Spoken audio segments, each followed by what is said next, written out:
The student will be able to use the question-answer relationship strategy in order to find information that is important in their text and how to ask different types of questions and find the answers to different question types. Hello. So today, by the end of this lesson, the students will be able to define and understand the types of QARs, answer literal and inferential questions, and identify how and where the answers were found. Work in small groups using a text and self-questioning strategies to identify types of questions and find answers. Please watch this short clip as a little introduction to just know a little bit more of what QAR really stands for.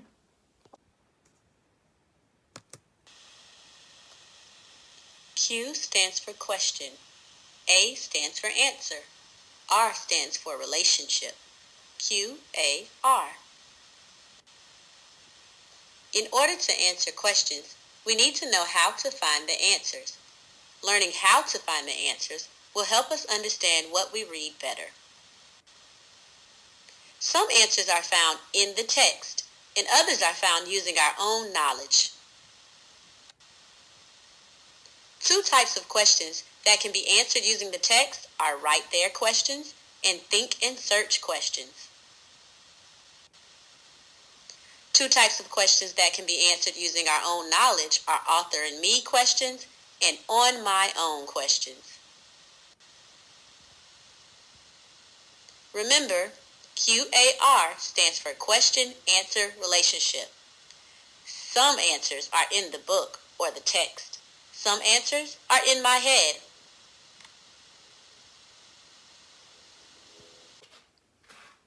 Now that we have watched the short clip, we all should know that QAR stands for question, answer, relationship. Today we will go over strategies in order to help us answer questions following our text. The first strategy that we will go over is right there. Literally, the answer is right there.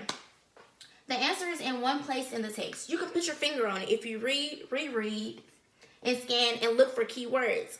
Also, right there can answer questions such as who,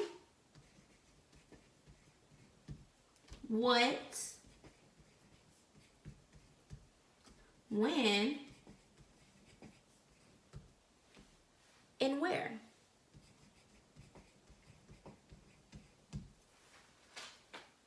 Our next strategy that we will go over is think and search.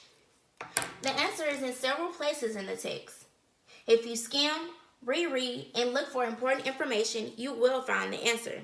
Also, it can answer questions like, if you need to summarize.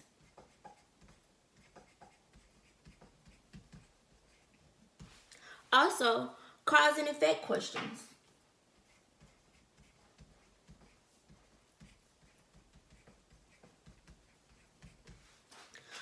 Also, questions like, how did this happen? And can you retell what happened?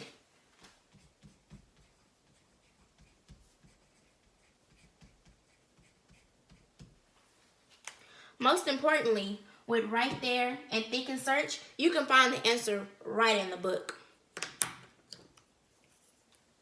You just have to, slow down. Okay, next we have authoring you. The answer is not in the text. You have to think about the things that you already know. Infer. Make predictions.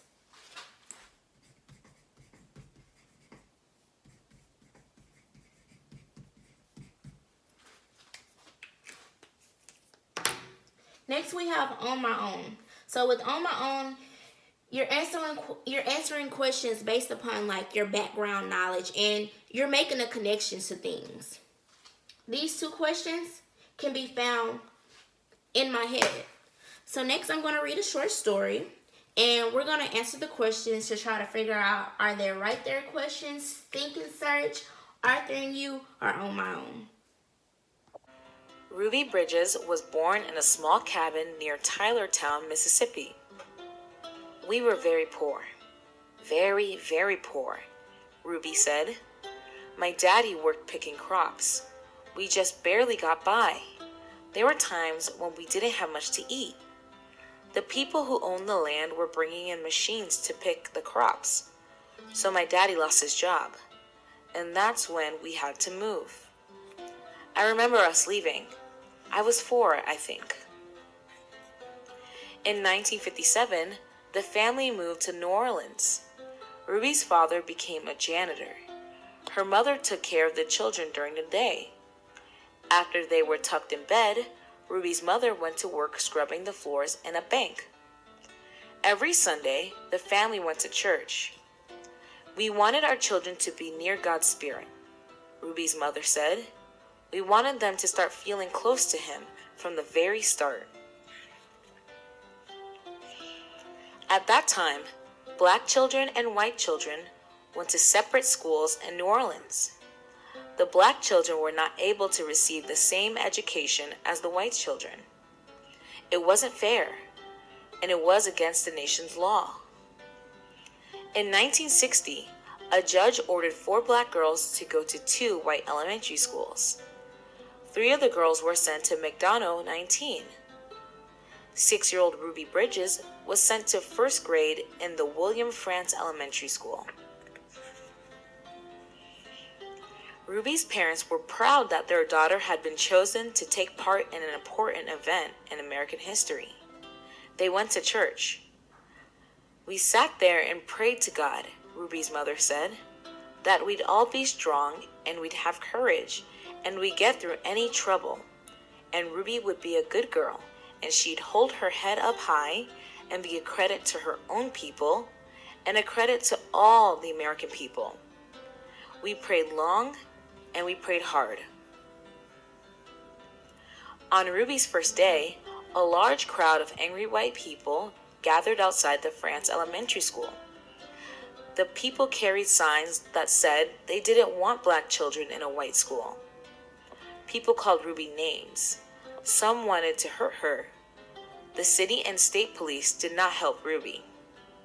The President of the United States ordered federal marshals to walk with Ruby into the school building. The marshals carried guns.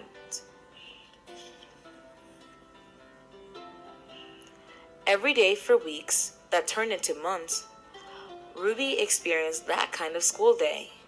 She walked into the France school surrounded by marshals, wearing a clean dress and a bow in her hair, and carrying her lunch pail. Ruby walked slowly for the first few blocks. As Ruby approached the school, she saw a crowd of people marching up and down the street. Men and women and children shouted at her. They pushed towards her. The marshals kept them from Ruby by threatening to arrest them. Ruby would hurry through the crowd and not say a word. The white people in the neighborhood would not send their children to school. When Ruby got inside the building, she was all alone, except for her teacher, Miss Henry. There were no other children to keep Ruby company, to play with and learn with, to eat lunch with.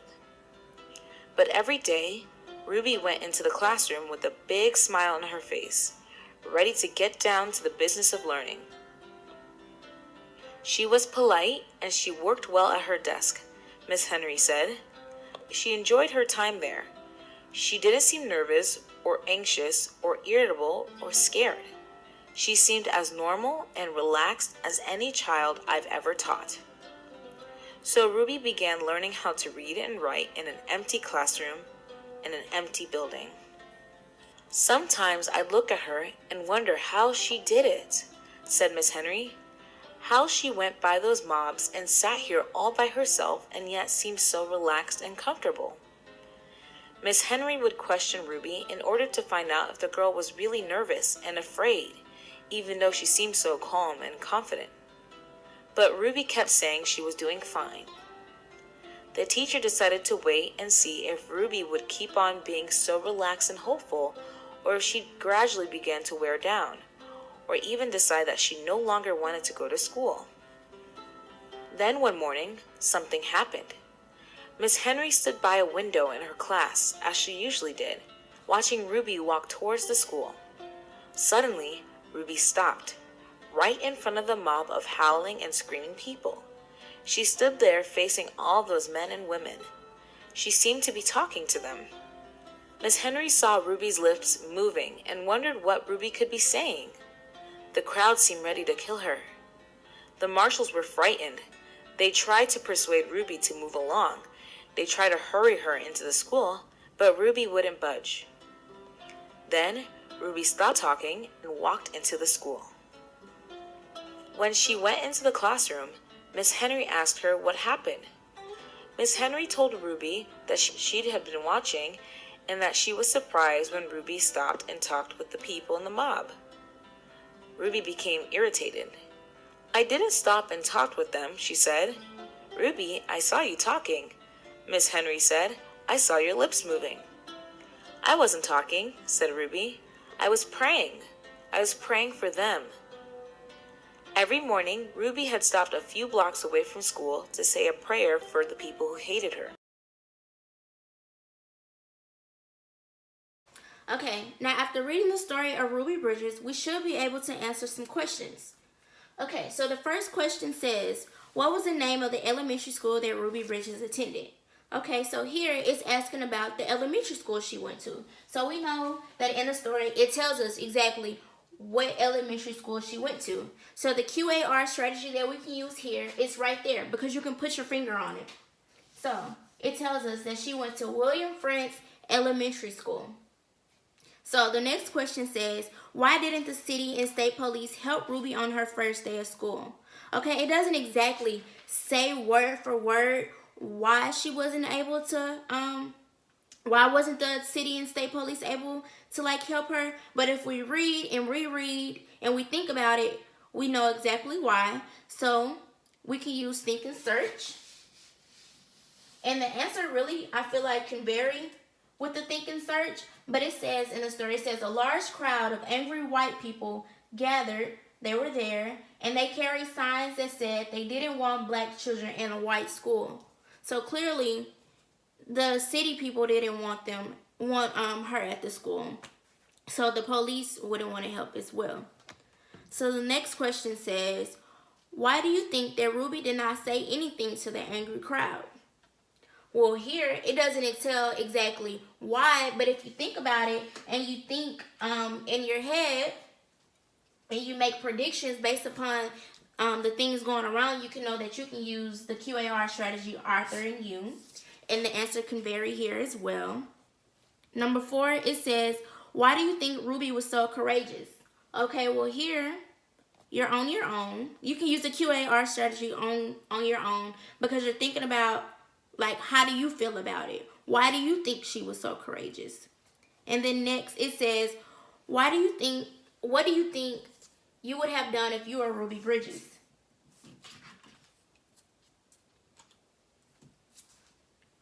Okay, so here the QAR strategy is on my own because it's in your head. It's what would you do? How do you feel about it? Again, so just with the QAR strategy, you're using right there, think and search, Arthur and you, and on my own. And remember, right there and think and search, they're in the book. You can find the answer.